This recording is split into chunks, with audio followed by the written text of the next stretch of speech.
Mind bogging का अर्थ है रोचक होना, दिमाग को चौंका देने वाला, चकरा देने वाला।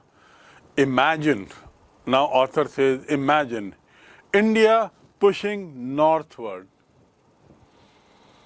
कल्पना करो, भारत जो है उसकी भूमि जो है वो उत्तर की ओर दबाव डाल रही है, jamming against Asia to buckle its crust and form the Himalaya, और अपना दबाव बनाते हुए एशिया से टकरा रही है। टकराते हुए, जैम करते हुए, buckle crust and form Himalaya, और इसका जो क्रस्ट है, जमीन है, जो भूमि है जमीन के अंदर की, उस पर दबाव बनाती है और कई लेयर तैयार होती हैं। देखिए यहाँ पे लेयर दिख रही हैं, और ये दबाव का परिणाम है धरती के या भारत के एशिया को लगातार पुश करने का ही परिणाम है कि एक और जहां एशिया अपनी जगह स्थिर है, वहां भारत की धरती का दबाव हिमालय को जन्म दे रहा है। हिमालय का पर्वत वैसे ही बना है, ऐसा हमको अध्ययन से पता लगता है। साउथ अमेरिका जो है it is drifting to join North America. एक और जहां भारत नॉर्थ की ओर मुड़ जा रहा है, दबाव बना रहा है, ऐसे ही साउथ अमेरिका भी दबाव बना रहा है नॉर्थ की ओर। और हो सकता है करोड़ों वर्ष के काल में हम देखें पाएं, जो उस समय के लोग होंगे, कि नॉर्थ अमेरिका और साउथ अमेरिका लगभग एक ही भूमि हो गए हैं। Opening up the Drake passage, ये देखिए ड्रेक पैसेज कहाँ है, वो खुल जाएगा।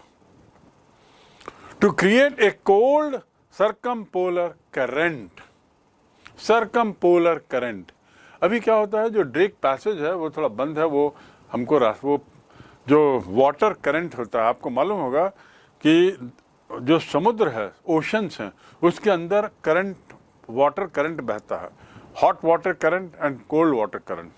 और वो करंट जो है, इसका मतलब बिजली के करंट जैसा नहीं, पर करंट मतलब बहाव। ये बहाव की अपनी दिशा होती। देखिए एक नक्शा यहाँ पर, वाटर करंट कैसे कहाँ कहाँ जा रहा है। तो उसी में ड्रेक पैसेज के पास का जो रास्ता यदि खुल जाता है तो क्या होगा, एक कोल्ड सर्कमपोलर करंट तैयार हो जाएगा, जो करंट अभी ड्रेक पैसेज के न होने से होता है। तो स्थिति बदल जाएगी, और इसका परिणाम क्या होगा, keeping Antarctica frigid, desolate and at the bottom of the world. Frigid means अत्यधिक ठंडा, डिसोलेट मतलब बिल्कुल अलग थलग, and at the bottom of the world, और बिल्कुल धरती के बिल्कुल बॉटम में हो जाएगा। तो एक कल्पना करिए, और ये कल्पना का आधार है पास्ट। पास्ट के अध्ययन से जैसे दिख रहा है कि भारत पुश करते हुए जा रहा है, पास्ट के अध्ययन से जैसे दिख रहा है कि it is seen that south America, Africa, southern part, India and Australia, they were all around the Antarctic at one point of time. They have broken up into pieces, they have separated, and they are all moving towards north, pushing the earth northward. If that keeps happening, what will happen? Antarctica will be all the more totally cut off, totally desolate. It will be at the bottom of the world all by itself and will be frigid. As such, it is very frigid. वैसे 90 degree, -90 degree का temperature है, वो और खतरनाक हो जाएगा। For a sun worshipping South Indian like myself, by myself I mean the author Mrs Joshi. वो अपने को साउथ इंडियन क्यों कह रही हैं? उनके नाम से तो नहीं लगता कि वो साउथ इंडियन होंगी, लेकिन जोशी का सरनेम नॉर्मली नॉर्थ का होता है, पर चूंकि वहाँ की निवासी हैं, स्थायी निवासी हैं साउथ की, चेन्नई की, उन्होंने कहा है for a south Indian women like my self, 2 weeks in a place where 90% of earth ice is stored is a chilling prospect. In this part of the chapter, she describes how terrible she felt. And she says, when I'm going from Chennai, from 13.09 degree, latitude, longitude, when I'm moving from there, which is close to equator, and as I told you, equator is the hottest belt on earth, densest forest, richest in flora, fauna. वहाँ से when I'm moving to south and going to Antarctica, it's where 90% of ice is stored in terms of volume. It was absolutely chilling for me. बहुत कपकपा देने वाली का अनुभव. और वो जो chilling experience है, it is not for circulatory and metabolic function. वो chilling experience केवल खून के बहाव को, circulation और शरीर के जो metabolic functions हैं, उसके लिए ही वो chilling नहीं था, बल्कि imagination में भी chilling था. निश्चित रूप से it is certain that when you reach there, a person from north to south pole, his experience will be chilling, physical experience, nail biting, as if wind is biting him off, tearing him apart, hitting him hammer and tongue. That must be the feeling physically. Within body, blood circulation will be deeply affected in that extreme cold weather. The metabolic functions of different organs of the body, different parts of the body, will also definitely be affected. But all the more, what is still more is chilling imagination. क्या imagine करें? It's like walking into a giant ping pong ball. What is a ping pong? Ping pong is a game of China that originated in China. And modern name of ping pong is table tennis. Table tennis का ball आपने देखा है? देखिए table tennis की table में जो ball कितनी छोटी रहती है, लेकिन वाइट रहती है, बिल्कुल अंदर से बिल्कुल हॉलो, स्नो वाइट बॉल. तो it's like a ping pong ball of giant size. ऐसा लगता है वहाँ पहुँचकर कि जो पूरी दुनिया है, जहाँ पर उसके एक हिस्से पे जहाँ हम खड़े हैं, मानो पूरा गोलाकार है, विशाल का टेबल टेनिस की बॉल जो का विशाल रूप हो वैसी है. Devoid of any human beings. Devoid of मतलब टू बी विदाउट, बिना किसी ह्यूमन बींग के है, ऐसी जगह पर हम हैं. No trees, no billboards. Billboard means what? विज्ञापन के, एडवर्टाइजमेंट के बोर्ड. कोई पेड़ नहीं, कोई आदमी नहीं, कोई बिलबोर्ड नहीं, विज्ञापन नहीं, कोई बिल्डिंग नहीं, बिल्कुल प्लेन जमीन. The land mass is absolutely straight. You lose all earthly sense of perspective and time here. When you reach here in a place like this, which doesn't have human beings, no plantation, no animal, no movement, just white and white and white land mass of huge dimension, you forget time.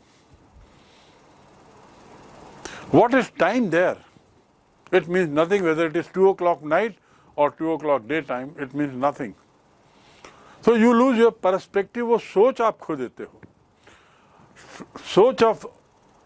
वो सोच आप खो देते हो, समय की कीमत आप नहीं जानते.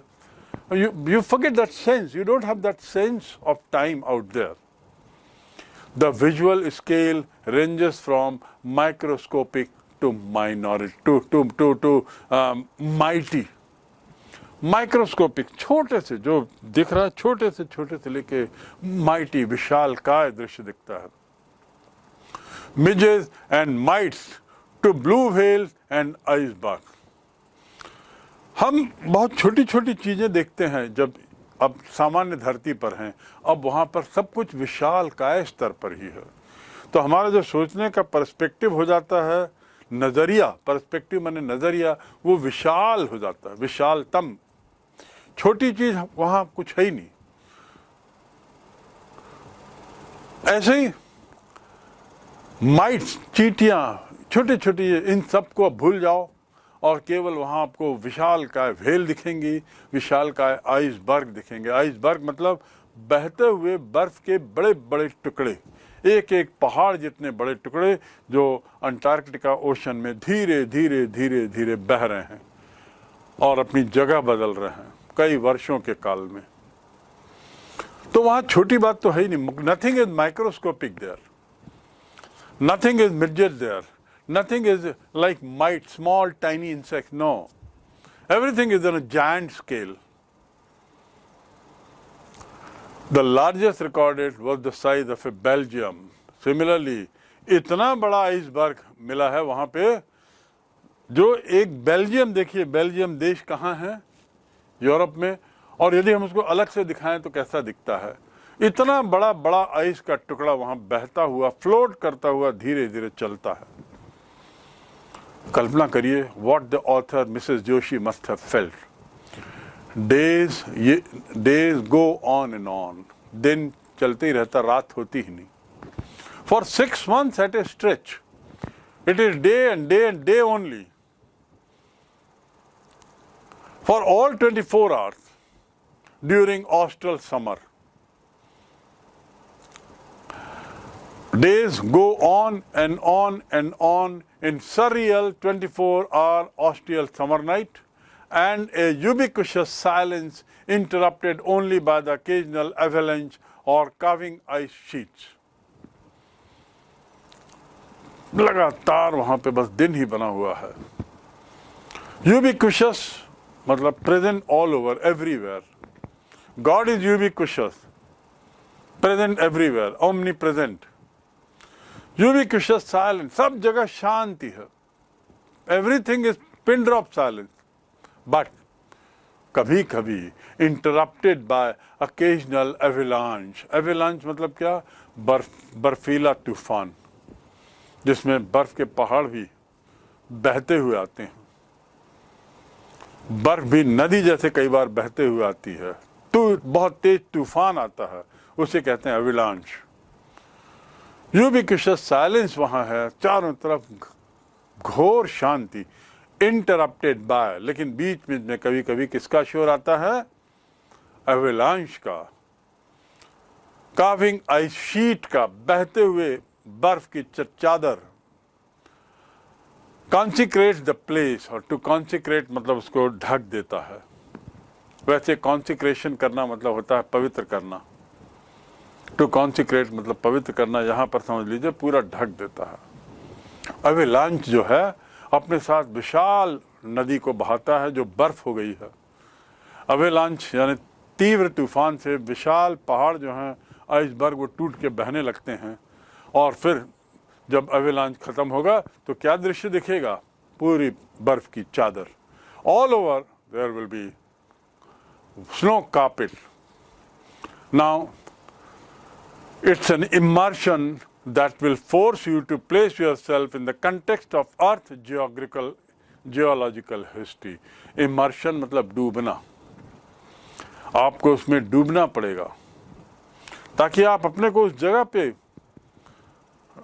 ले जाएं जो जियोलॉजिकल हिस्ट्री, अर्थ के बनने के इतिहास में अपने को पूरा डुबोएं, इमर्स करें. For human, the prognosis is not good.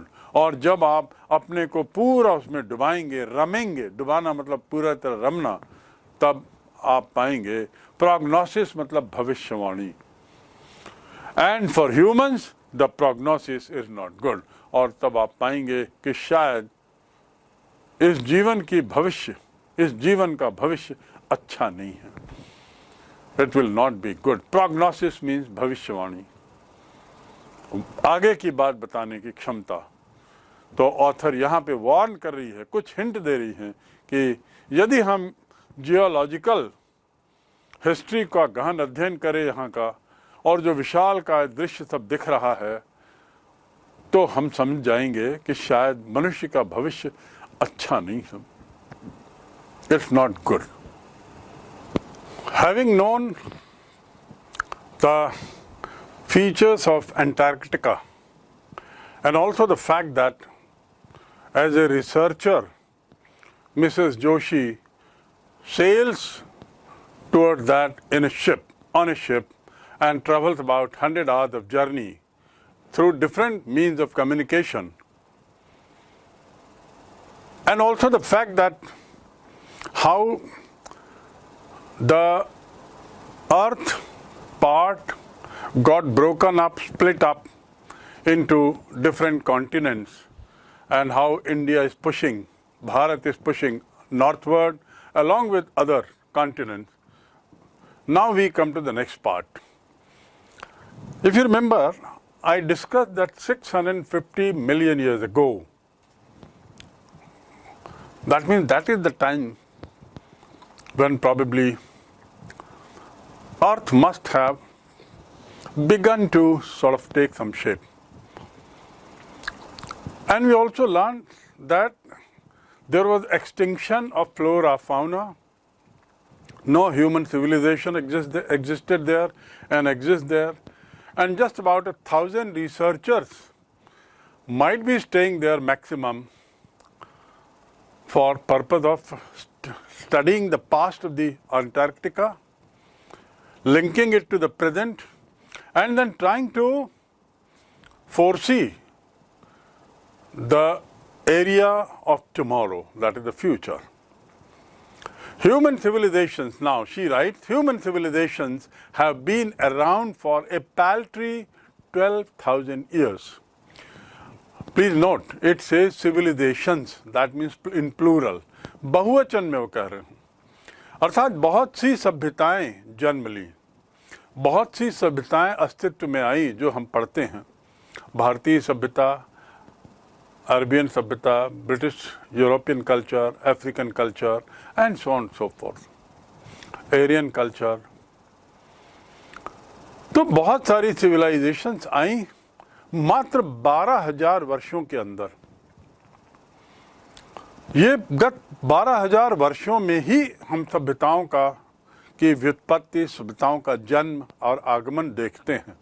And then author says, this 12,000 years might sound big, but the fact is that it is barely equal to a few seconds of a geological clock. What do you mean by geological clock?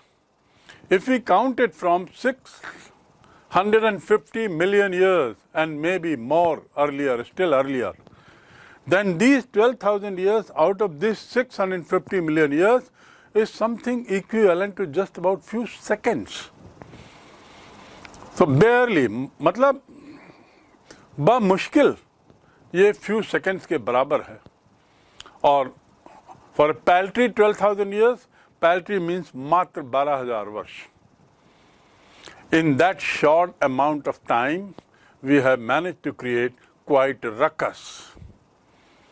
ये जो कुछ second का जो civilisation है geological clock के अनुसार, या 12,000 वर्षों का जो समय है जब ह्यूमन एग्जिस्टेंस शुरू हुआ और पनपा और आज भी आ रहा है, in that short time we have manage to create quite a ruckus. हमने इन वर्षों में जो जियोलॉजिकल क्लॉक के अनुसार मात्र कुछ सेकंड का है, उसमें हमने बहुत तमाशा किया है. रकस माने हल्ला गुल्ला, शोरगुल, तमाशा, अव्यवस्था आदि आदि. हमने मतलब ह्यूमन बीइंग ने किस तरह का तमाशा? Etching our dominance over nature to ETCH.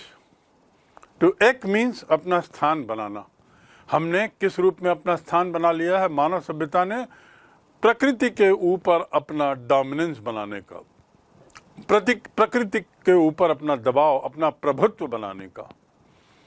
We have manage to create dominance over nature with our villages, towns, cities and mega cities. कैसे हमने नेचर को डोमिनेट किया? गांव बनाए, फिर धीरे धीरे शहर बने, फिर शहर से और बड़े बड़े शहर बने, और उसके बाद तो मेगा सिटीज बने. Mega cities like Bombay is a mega city, New York, London, they are massive cities at one place. और ऐसा करते हुए हमने क्या किया है? रकस किया है, क्वाइट रकस. हमने बहुत तमाशा कर दिया है. The rapid increase of human population has left us battling with other species of limited resources. ये जो मानव सभ्यता है, ये जिस गति से बढ़ी है, उसने जो अन्य प्रजातियां हैं जानवरों की, पक्षियों की, फलों की, फूलों की, फ्लोरा और फौना की जो प्रजातियां हैं उसके ऊपर हम हावी हो गए हैं।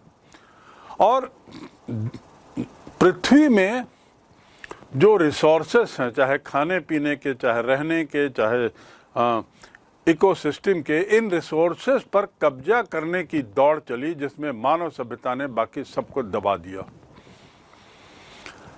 Battling with other species for limited resources. ये जो रिसोर्सेस हैं ये लिमिटेड हैं। इस पृथ्वी में जो भी रिसोर्सेस मतलब जो भी काम की चीजें हैं उनकी सीमा निश्चित है, वो एक निश्चित सीमा तक ही उपलब्ध हैं। उसके लिए जो लड़ाई चल रही है उसने पृथ्वी को एक तरीके से बर्बाद ही कर दिया है। We are battling, we are fighting for it. And the unmitigated burning of fossil fuel has now created a blanket of carbon dioxide. और उसके साथ ही एक और जहां हमने दूसरे स्पीशीज के पर दबाव बनाकर जो लिमिटेड रिसोर्सेस हैं उसको अपने कब्जे में लेने की कोशिश की है और इस प्रकार वातावरण को प्रभावित किया है, ऐसे ही लगातार हम जो फॉसिल को लगातार जो हम जला रहे हैं, फॉसिल फ्यूल्स, चाहे लकड़ी हो, चाहे पेट्रोल हो, चाहे अन्य किसी रूप में भी हम जो आग जला रहे हैं, उसने क्या पैदा कर दिया है? Created a blanket of carbon dioxide. Carbon dioxide की भारी मात्रा हमने वातावरण में छोड़ी है और छोड़ रहे हैं around the world, which is slowly but surely increasing average global temperature. और इन दो चीज़ों का परिणाम क्या है कि जो औसत तापमान है वह धरती का दिन प्रतिदिन बढ़ रहा है। और ये दिन प्रतिदिन का अर्थ ये नहीं कि आज 40 डिग्री तो कल 41, फिर परसों 42, नरसों 43, ऐसा नहीं। 1 डिग्री का बदलाव में कई वर्ष, कई 100 वर्ष निकल जाते हैं। तो ये लगातार हमारे द्वारा दूसरों स्पीशीज के साथ तनाव, झगड़ा, गांव शहर आदि का बनना और उसके साथ ही फ्यूल जलाना, फ्यूल का उपयोग करते हुए कार्बन डाइऑक्साइड छोड़ना, जिसके परिणाम स्वरूप because of this reason the temperature of the world earth is increasing day by day, global temperature. Climate change is one of the most hotly contested environmental debate of our time. Climate change, वातावरण में बदलाव, मौसम में बदलाव, one of the most hotly debated environment topic. आज की तारीख में मौसम और वातावरण का बदलाव एक बहुत ही अहम मुद्दा बन चुका है, विवाद का, जिसको लेकर बहुत वाद विवाद हो रहा है कि हमें क्या करना चाहिए, क्या नहीं करना चाहिए, इस मौसम के बदलाव को रोकना चाहिए कि नहीं, ये कितना सार्थक होगा प्रयास, क्या प्रयास करें, आदि आदि। इसको लेकर बहुत दुनिया भर में रोष ही नहीं बल्कि उसके लिए चर्चा हो रही है, उसके लिए वार्ताएं हो रही हैं, उसके लिए सेमिनार, कॉन्फ्रेंस और न जाने क्या क्या हो रहा है। क्लाइमेट चेंज, तो जो मैंने ऊपर 3 कारण बताए जिससे टेम्परेचर बढ़ रहा है, तो ये क्लाइमेट चेंज हो रहा है। Will the West Antarctic ice sheet melt entirely? The writer is asking the reader, the listeners, in times to come, will the ice belt of Antarctica on the western side, will it melt? क्या धीरे धीरे वो ice belt पूरा खत्म हो जाएगा? Waste Antarctica ice sheet पूरी पिघल जाएगी? Will the Gulf Stream ocean cover be disrupted? देखिए गल्फ स्ट्रीम कहाँ है और गल्फ स्ट्रीम कवर की बात हो रही है। कवर मतलब क्या? कोई उसके ऊपर कोई पर्दा नहीं है। कवर मतलब गल्फ स्ट्रीम जो समुद्र के अंदर, ओशन के अंदर से बह रही है, उसके ऊपर जो पानी है वो इस तरीके से कुछ है कि नीचे की स्ट्रीम को, धाराओं को बहने देता है। यदि उसके ऊपर के पानी में कुछ बदलाव आया, उसके तापमान आदि में, तो ये स्ट्रीम की दिशा भी गड़बड़ा जाएगी और स्ट्रीम भी शायद बंद हो जाए। और यदि ऐसा होता है, गल्फ स्ट्रीम का बंद होता है, तो उसके बड़े दूरगामी परिणाम होंगे जिस पर चर्चा हम अन्यथा करेंगे। देखिए, वेस्ट की आइस शील्ड की बात करें, look at the globe of Antarctica. West ice shield, will it melt? Melt माने पिघल जाना। Will it be and the world as we know it? और क्या यदि गल्फ स्ट्रीम के कारण ओशन करंट में बदलाव आता है, डिसरप्ट होना मतलब व्यवधान होना, will the Gulf Stream ocean current be disrupted? किससे डिसरप्शन की शंका है? बढ़ते हुए टेम्परेचर के कारण आइस मेल्ट होगा और बढ़ते हुए टेम्परेचर के कारण समुद्र का तापमान भी बदलेगा। इस सब का असर वो जो गल्फ स्ट्रीम पे पड़ेगा, और ये गल्फ स्ट्रीम स्वयं में हमारे क्लाइमेट को बहुत प्रभावित करती है। यदि वो प्रभावित हो गई तो स्वाभाविक है हमारे क्लाइमेट में बहुत ही बदलाव आएगा। परिणाम कि क्या शायद ये दुनिया का अंत हो जाएगा? Will the Gulf Stream current be disrupted? Will it be the end of the world as we know? क्या ये दुनिया की समाप्ति नहीं होगी जैसा हम जानते हैं? और उत्तर दे रही हैं लेखिका स्वयं, द राइटर से, मे भी, हो सकता है, संभावना भी है। हम इस बात की शंका से नकार नहीं सकते। We cannot simply say no, it will not disrupt. It may not. And if it happens, the world will be at the end of its life. Maybe not. Either way, Antarctica is a crucial element in this debate. And then writer says, हो सकता है बदलाव आए, हो सकता है दुनिया बदल जाए, हो सकता है ना बदले, लेकिन ये एक बात तो तय है, one thing is certain, that Antarctica will be a very important point of debate regarding environment, regarding pollution, regarding change of climate, regarding ecosystem and what not. अर्थात ये जो सब हो रहा है, हमारे वातावरण में बदलाव, गंदगी, कार्बन डाइऑक्साइड आदि आदि, ये सब अंटार्कटिका को यदि प्रभावित करते हैं, जिससे अंटार्कटिका प्रभावित हो जाएगा और फिर गल्फ स्ट्रीम और फिर वेस्ट कोस्ट का आइस का मेल्ट होना, ये सब दुनिया को बदल देगा। ये डिबेट का कारण, the reason for this debate about Antarctica is not only because this earth is the only place in the world to live where human population is living, but at the same time बहुत पुराना है Antarctica, not just because it is the only place in the world which has never sustained a human population, never sustained a human population.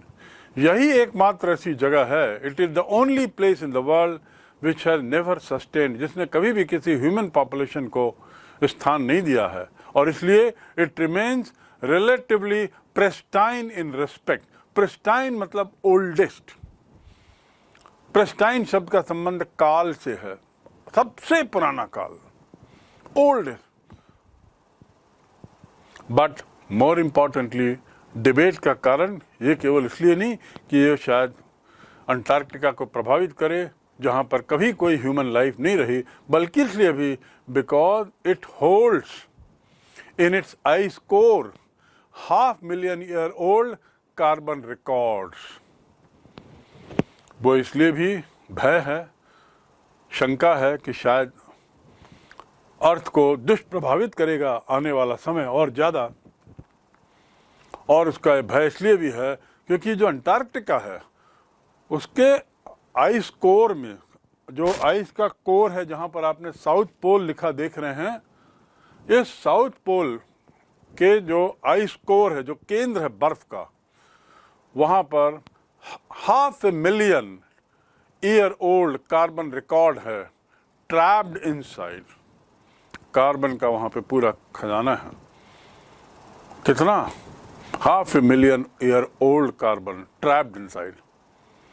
If we want to study and examine the Earth's past, present and future, Antarctica is the place to go. And so now author says, if you really want to study the Earth, the way it was, the way it is now, and the way it is going to be like in future, you must go to Antarctica. It is the best place for a convincing study and research on the future of the earth. Carbon की बात मैंने बताई दी आपको कि 500,000 year old carbon records are trapped. What will happen if ice gets melt? क्या होगा यदि पूरा आइस खत्म हो जाए? पूरा कार्बन हो जाएगा दुनिया. Students on ice. It was a program. एक कार्यक्रम का नाम था Students on Ice. She was working in that project, the Mrs. Joshi, the writer. The program I was working with on Shokasky aims to do exactly this by taking high school students to the end of the earth. जिस programme में ये काम कर रही थी उसका मुख्य उद्देश्य यही है कि हाई स्कूल के बच्चों को ले जाकर वहाँ संभावित खतरों से उनको परिचित कराया जाए, उनमें जागरूकता लाई जाए, to make them understand the possible threats if we continue to live like this, the way releasing carbon dioxide, burning fossil fuels, making towns and cities, cementing all over the world, no flora, fauna in times to come, extinction of many things. In that case, what will happen? So to create awareness among the high school students, there was a program, Students on Ice. She was a part of that program, and the idea of this program was to enlighten the students on the possible threats in future.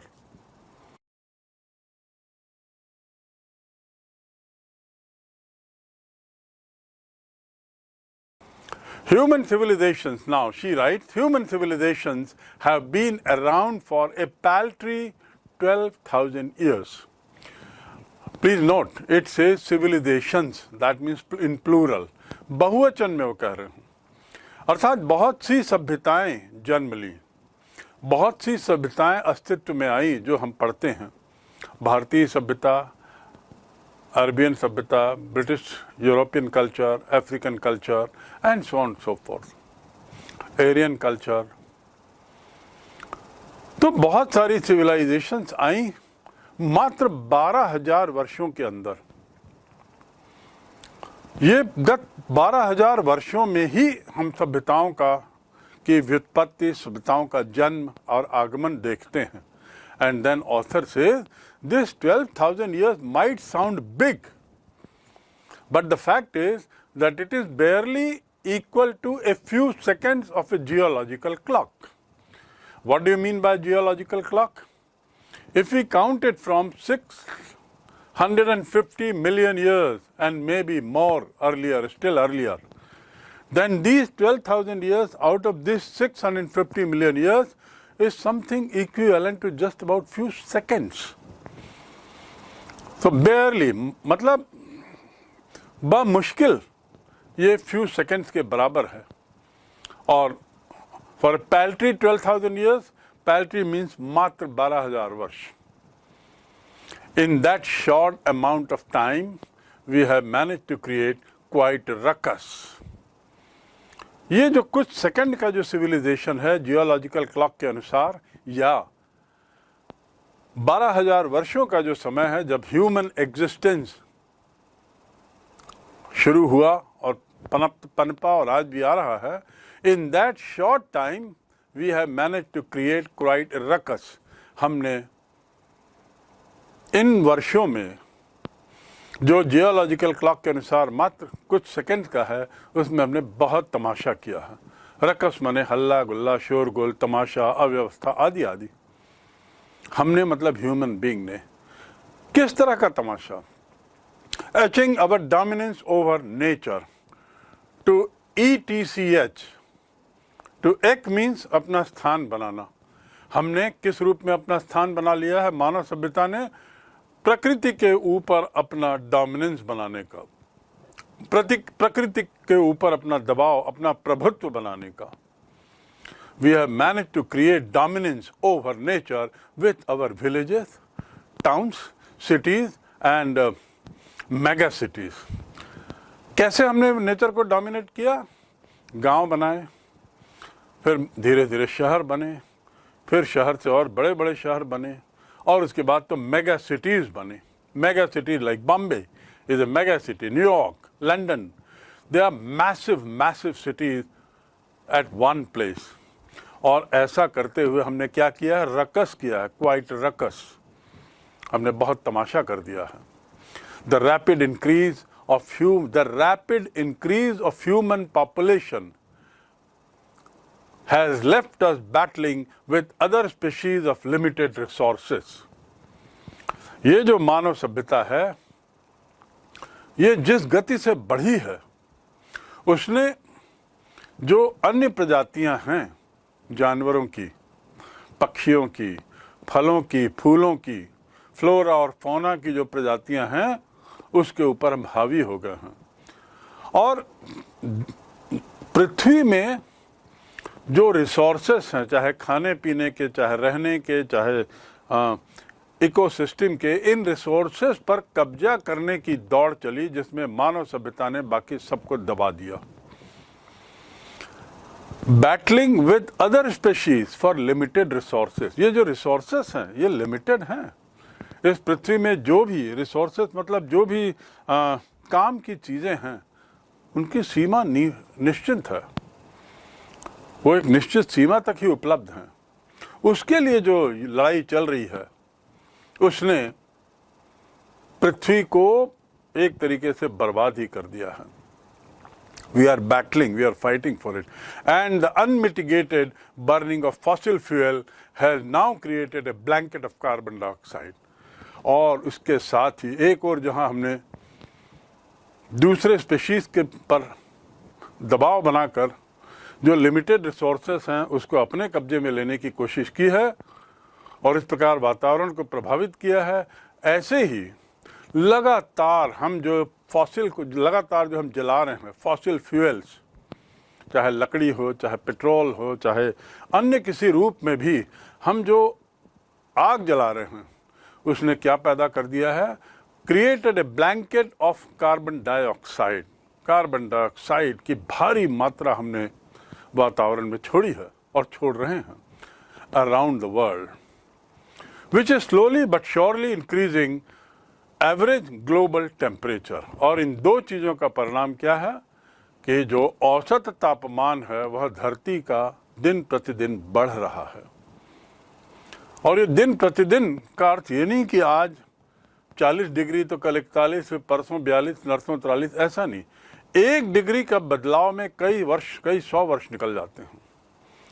तो ये लगातार हमारे द्वारा दूसरों species के साथ तनाव, झगड़ा, गांव शहर आदि का बनना, और उसके साथ ही फ्यूल जलाना, फ्यूल का उपयोग करते हुए कार्बन डाइऑक्साइड छोड़ना, जिसके परिणाम स्वरूप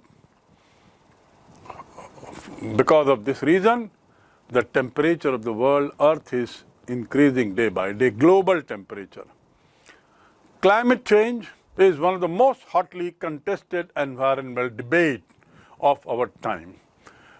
Climate change, वातावरण में बदलाव, मौसम में बदलाव, one of the most hotly debated environment topic.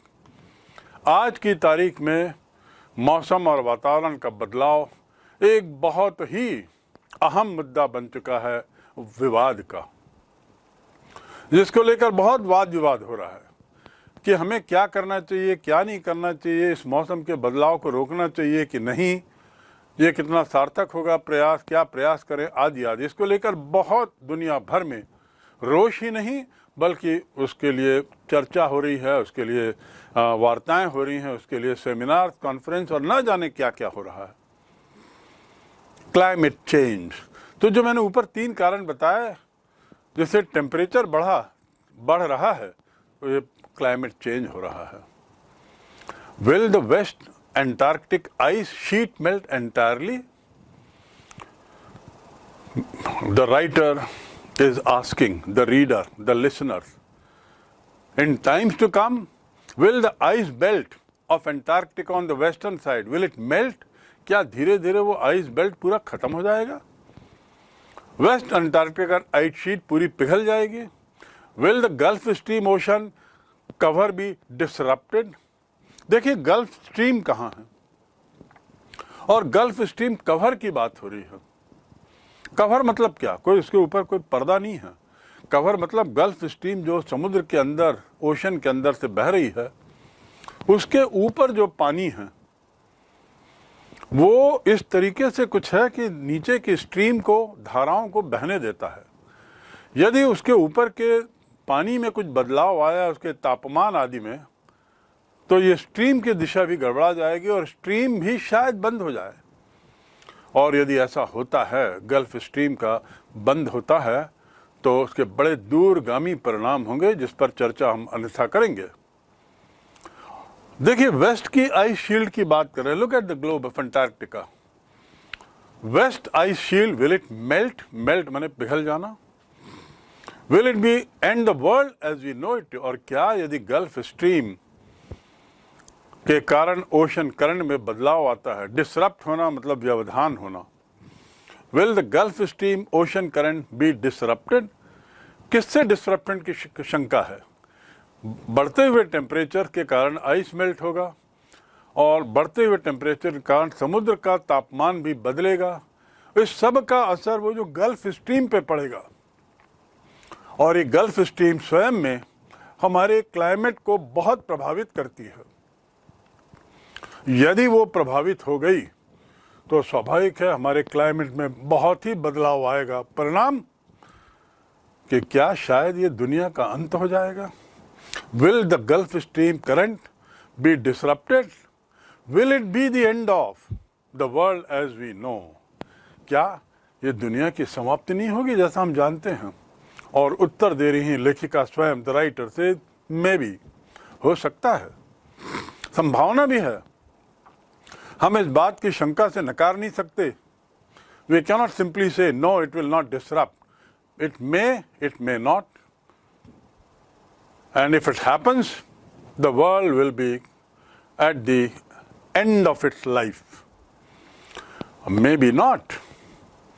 Either way, Antarctica is a crucial element in this debate.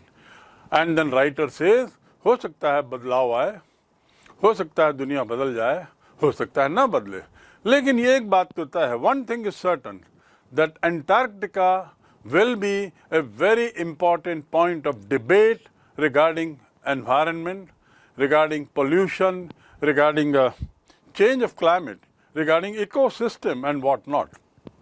अर्थात ये जो सब हो रहा है, हमारे वातावरण में बदलाव, गंदगी, कार्बन डाइऑक्साइड आदि आदि, ये सब अंटार्कटिका को यदि प्रभावित करते हैं, जिससे अंटार्कटिका प्रभावित हो जाएगा और फिर गल्फ स्ट्रीम और फिर वेस्ट कोस्ट का आइस का मेल्ट होना, ये सब दुनिया को बदल देगा।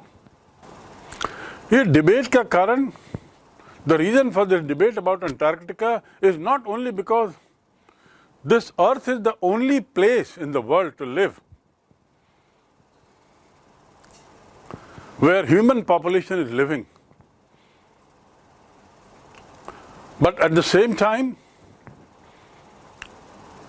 बहुत पुराना है Antarctica, not just because it is the only place in the world which has never sustained a human population, never sustained a human population, यही एकमात्र ऐसी जगह है, it is the only place in the world which has never sustained, जिसने कभी भी किसी human population को स्थान नहीं दिया है, और इसलिए it remains relatively pristine in respect. Pristine मतलब ओल्डेस्ट। प्रेस्टाइन शब्द का संबंध काल से है, सबसे पुराना काल, oldest. But more importantly debate का कारण ये केवल इसलिए नहीं कि ये शायद अंटार्कटिका को प्रभावित करे जहाँ पर कभी कोई ह्यूमन लाइफ नहीं रही, बल्कि इसलिए भी because it holds in its ice core 500,000 year old carbon records. वो इसलिए भी भय है, शंका है कि शायद अर्थ को दुष्प्रभावित करेगा आने वाला समय और ज़्यादा, और उसका भय इसलिए भी है क्योंकि जो अंटार्कटिका है उसके आइस कोर में, जो आइस का कोर है जहाँ पर आपने साउथ पोल लिखा देख रहे हैं, इस साउथ पोल के जो आइस कोर है, जो केंद्र है बर्फ का, वहाँ पर 500,000 ईयर ओल्ड कार्बन रिकॉर्ड है ट्रैप्ड इनसाइड। कार्बन का वहां पे पूरा खजाना है। कितना? 500,000 year old carbon trapped inside. If we want to study and examine the Earth past, present and future, Antarctica is the place to go.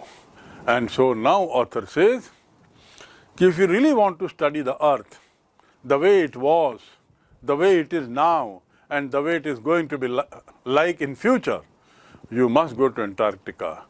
It is the best place for a convincing study and research on the future of the Earth. Carbon की बात मैंने बताई दी आपको कि 500,000 year old carbon records are trapped. What will happen if ice gets melt? क्या होगा यदि पूरा आइस खत्म हो जाए? पूरा कार्बन कार्बन हो जाएगा दुनिया। Students on ice. It was a program. एक कार्यक्रम का नाम था Students on Ice. She was working in that project, the Mrs. Joshi, the writer. The program I was working with on Shokasky aims to do exactly this by taking high school students to the end of the earth.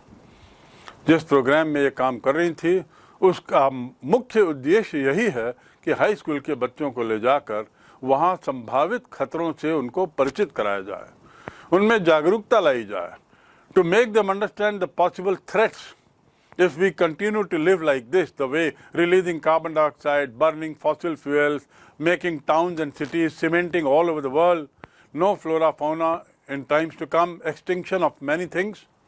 In that case, what will happen?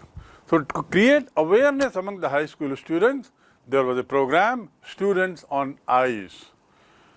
She was a part of that program, and the idea of this program was to enlighten the students on the possible threats in future.